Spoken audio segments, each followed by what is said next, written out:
Oke, teman-teman, sore hari ini kita ada di kota Pemalang, teman-teman.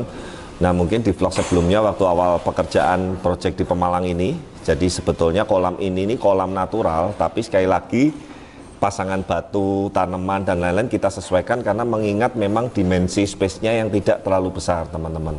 Nah, saya perlu ingatkan sekali lagi bahwa pembuatan natural pond atau natural koi pond ini semakin space-nya besar ini, semakin karya kreasi batu-batuan, tanaman, planting, setting, dan tanamannya ini kita bisa lebih maksimal atau bisa lebih optimal.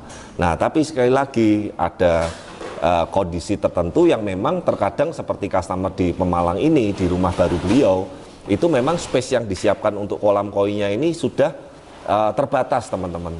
Dan bentuknya, landscape-nya, dan segala macam itu sangat berpengaruh sekali. Nah, melalui video ini saya kebetulan pas berbarengan dengan Noval ya, yang membantu saya di YouTube Live Channel. Kita akan berbagi tips bagaimana teknik atau tips-tips pemasangan batu dan tanaman supaya bisa hasilnya ini bisa epic, bisa indah, bisa eye-catching, bisa estetikanya enak dilihat. Tapi maksudnya tidak terlalu berlebihan atau tidak terlalu penuh atau tidak terlalu norak seperti itu ya teman-teman ya. Karena memang saya harus ngomong apa adanya bahwa pemasangan batu untuk air terjun, terutama di pembuatan kolam natural ini, kalau kita nggak benar-benar punya feeling dan punya taste, punya rasa yang bagus, saya sering sekali melihat jadinya malah aneh dan malah jadinya nggak enak dilihat. Kalau saran saya, jangan dipaksain natural, jangan dipaksain air terjun natural dengan batu. Kalau memang teman-teman ini tidak ragu atau membuatnya ini ibaratnya tidak mantep atau tidak expert, saran saya mending minimalis saja. Yang penting kan flow-nya terkejar dan segala macam ya. Nah, teman-teman, sebetulnya desain ini ada, gambar sketch untuk 3D-nya juga ada. Tapi memang saya itu sebetulnya berkali-kali menjelaskan ke customer ide yang ada di kepala saya, kemudian saya sketch, kemudian saya matengkan, kemudian kita lempar ke tim 3D, kemudian disempurnakan di 3D. Itu tujuannya sekali lagi hanya untuk memberikan gambaran ke customer ya teman-teman ya, jelas ya.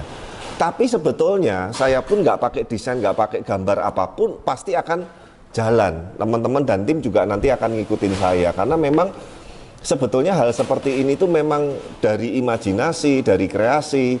Saya nanti datang lihat beberapa batu juga letaknya kok nggak sesuai dengan yang saya lihat, nggak pas, terpaksa harus dibongkar atau diganti. Batu-batu yang sebagian lancip-lancip tinggi-tinggi di mana ya Mas?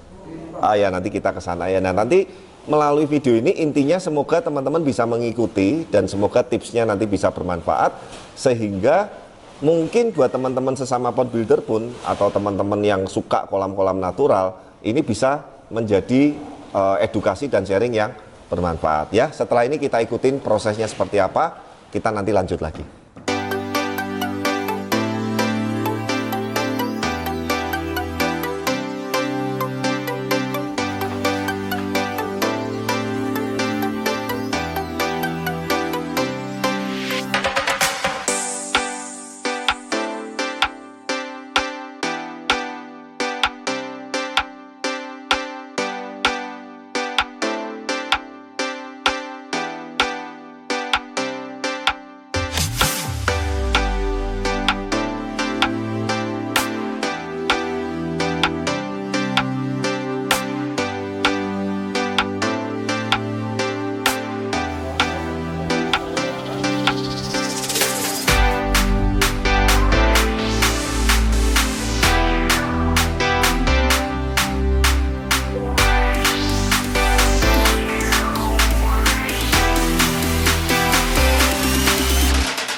Oke, nah teman-teman ya, mungkin kalau dari awal kita datang sampai sekarang udah beda ya Val ya.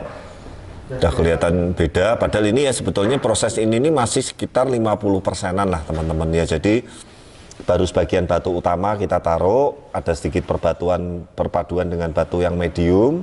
Kemudian ada batu jenis kedua selain batu api itu batu-batu apa ya, Merapi atau batu gunung ya, yang warnanya abu-abu grey. Ada batu yang mirip fosil yang modelnya naik-naik tinggi ke atas. Jadi sekali lagi teman-teman, pemilihan batu ini sudah menjadi salah satu faktor yang sangat penting sekali teman-teman. Banyak sekali lagi ini hanya masukan, saya masih melihat kadang di beberapa sosmed, baik di TikTok, baik di YouTube, baik di Instagram. Sekali lagi kalau teman-teman yang mungkin akhirnya nonton video ini bisa menerima masukan bahwa terkadang pemilihan batunya ini terlalu monoton sekali teman-teman, apalagi bentuknya yang mirip-mirip. Kalau teman-teman perhatikan, setiap batu yang berjejer, saya dan tim Blaze ini selalu berusaha batunya bentuknya harus beda, ukurannya juga jangan sama, warnanya juga selang-seling, ada yang coklat muda, coklat tua, grey muda, grey tua, mungkin dari sini Val. Artinya teman-teman, intinya sebisa mungkin itu jangan monoton, intinya seperti itu. Karena kalau monoton itu kesan apa ya, kesan luwesnya atau kesan alaminya itu akan sangat-sangat ibaratnya menjadi kasar sekali teman-teman. Nah nanti yang bagian bawah ini teman-teman kalau lihat ada sedikit acian itu, nanti kita akan tekstur, akan kita samarkan, akan seperti batu aslinya. Karena sekali lagi kalau semua celahnya itu kita kasih batu-batu kecil dipaksain, kasarannya bahasa Jawanya Indonesia apa ya, bahasa Jawanya disumpel-sumpeli.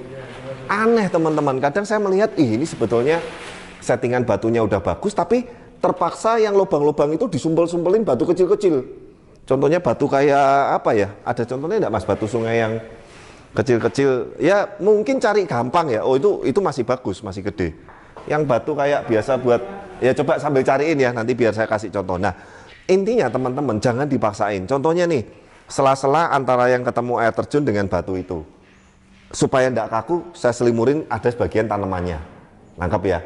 Jangan batu semua. Nanti kalau batu semua kesannya juga gersang. Kasih jarak sedikit. Di sini nanti akan ada taburan koral, ini tanaman bonsai. Nah kalau masih kelihatan potnya ini, sekali lagi sabar ya teman-teman ya, ini belum selesai karena ini baru peletaan sama keker untuk letak-letak positioningnya nih. Contoh nih Val ya, gini, terus disumpelin gini Val. Aneh enggak? Nih, nah, sumpel-sumpelin gini, terus nih lubang-lubang disumpel-sumpelin, dijejer gini. Sayang teman-teman, jadi mendingan sebisa mungkin diminimalisasi sumpelan-sumpelan batu seperti ini, tapi kasih sedikit tekstur dengan acian, nanti aciannya dibentuk di tekstur yang mirip dengan batunya, kita catin tipis-tipis supaya seperti selah, ada bisa permainan mau sintetik. Intinya apa ya, kreativitas dan kita ini nggak boleh ibaratnya terlalu kaku, intinya seperti itu. Nah air terjun ini juga nanti nggak akan terlalu ribet-ribet banget ya, sekali lagi ya. Kenapa air terjun cuman saya setting paling setengah meter lebih sedikit. Kamu bayangin ke sini, kalau air terjunnya tingginya 1,5 meter, bayangin. Kolamnya jadi kecil, sudut pandangnya jadi makin sempit. Taman Dry Garden yang di belakang sana dari sini juga nggak bisa kelihatan. Ini kan lumayan tuh masih kelihatan sedikit. Nanti kita next bahas yang Dry Gardennya ya. Kemudian apalagi untuk decking kayu ini kita bikin semi letter L ya. Jadi yang letter L-nya ini nanti agak sedikit lebih tipis dan ini nanti dipaten karena ini variasi ya teman-teman ya, sekali lagi ya.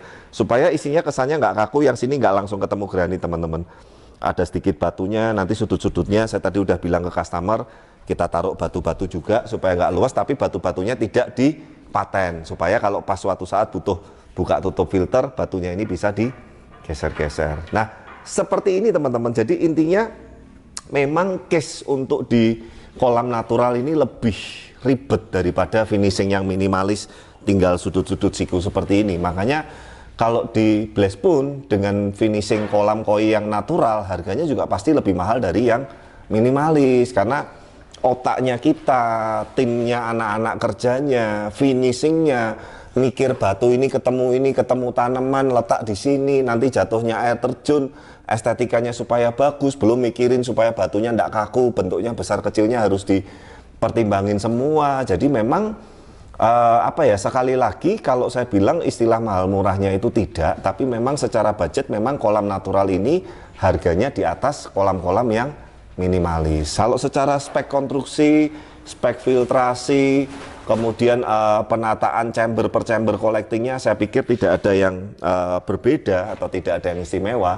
Tapi mumpung ini momennya di Project Pemalang ini tepat, intinya saya kepengen berbagi aja. Inilah salah satu tips yang saya lakukan di setiap project-project kolam natural bersama dengan tim Bless untuk kita berusaha menata batu ini bisa ibaratnya itu senatural mungkin. Nah ini yang masih kelihatan flat ini, nanti ini belum, nanti ada yang kita seperti batunya saya gabungin jadi satu dengan tekstur yang tadi saya bentuk, kemudian dicat bisa jadi satu lonjongan besar, kemudian nanti ada yang kerendam air sedikit, ada yang di permukaan, ada yang agak kena ke air. Jadi nanti kalau udah ada airnya lebih beda lagi teman-teman, tapi nanti kita akan update di next vlog berikutnya. Yang pasti teman-teman semoga melalui video tayangan ini, bagi yang tertarik dengan tema-tema kolam natural maupun tema kolam minimalis atau pembuatan kolam koi, pembuatan taman, kolam renang, aviari, landscape, mega tank. Ya intinya Bless sekarang tim juga udah jauh lebih lengkap. Teman-teman jangan sungkan nanti bisa hubungin kontak di bawah ini. Nah mungkin cukup, Val? Mau ada tambahan? Ya masih banyak ini PR-nya ya. Nanti kita mungkin lanjut besok di vlog berikutnya. Semoga sudah tahapan running dan finishing yang final ya. Kepala saya udah mulai kenceng juga nih mikir lanjut besok ya. Oke teman-teman, jangan lupa dukung terus channel kami, like, comment, subscribe, dan sampai ketemu di video-video berikutnya. Bye-bye.